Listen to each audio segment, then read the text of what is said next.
Actually, life, for example, it doesn't mean like you have to be. We talk about this impermanence.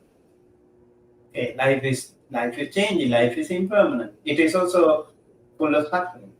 But it doesn't mean that you have to be grumpy all the time. You don't have to be sad all the time. You just have to realize the suffering, the truth of suffering is to be actually seen and understood. So, dukkha satya, that is to be seen, not to be like given. It is to be seen. You have to recognize it. You have to identify it. That is the thing. It will help us. Actually, eventually, you need to know why you are suffering. Why you are suffering? Because of your attachment. For example, my body, I have an attachment to this body. So if something bad happens to this body, I feel sad.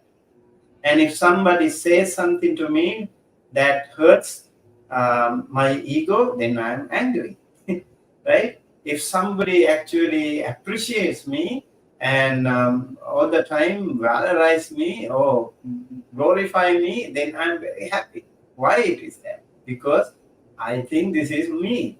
I think I me myself. And if something who is so close to my life, maybe my mother, my father, my brother, sister, other friends, relatives, teachers, elders who are close to me, if something happens to them, then I don't feel, I just reciprocate. I react to them.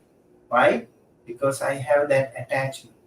So the suffering happens. The more you are attached to something or someone, the more you suffer. Even if a pet. I know a lot of people talk to me about their loved ones and also the pets. And when they pass away or when they get sick and they feel really, really suffering. But they don't have the same suffering when something happens to another pet. It is very different. And if something happens to another person, it is very different. Why? Because you don't have that attachment towards the other people. So the attachment makes us suffer.